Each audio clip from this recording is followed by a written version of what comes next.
नमस्कार. आपण पाहत आहात सक्षम महाराष्ट्र न्यूज. आजची मोठी बातमी माहूर शहरातून.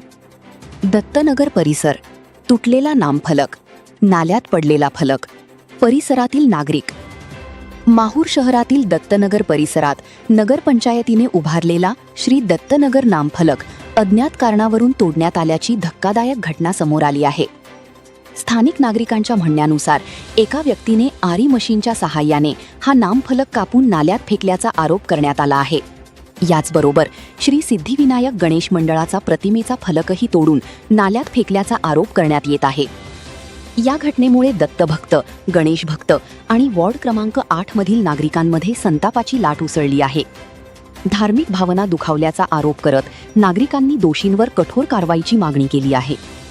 दरम्यान नागरिकांनी गंभीर आरोप केला आहे की 20 ते 30 गणेश मंडळ सदस्यांच्या स्वाक्षऱ्यांसह नगरपंचायतीला दिलेल्या तक्रारीत संशयित व्यक्तीचे नाव स्पष्टपणे नमूद असतानाही नगरपंचायतीने तक्रार अज्ञात व्यक्तीविरुद्ध अशी नोंदवली. या भूमिकेबाबत नागरिकांनी नाराजी व्यक्त केली असून निष्पक्ष कारवाईची मागणी केली आहे. या प्रकरणी वॉर्ड क्रमांक 8 मधील नागरिक युवा ग्रामीण पत्रकार संघाचे निर्भय राष्ट्रीय अध्यक्ष गणेश कचकलवार, पत्रकार, श्री सिद्धिविनायक गणेश मंडळाचे पदाधिकारी व सदस्य तसेच स्थानिक नागरिकांनी माहूर पोलीस ठाणे आणि उपविभागीय पोलीस अधिकारी कार्यालयात निवेदन देत सखोल चौकशी करून दोषींवर कठोर कायदेशीर कारवाई करण्याची मागणी केली आहे.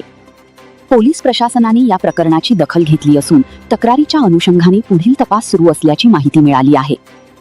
या प्रकरणातील तपासात नेमके काय निष्पन्न होते आणि संबंधितांवर कोणती कारवाई होते याकडे संपूर्ण माहूरवासियांचे लक्ष लागले आहे.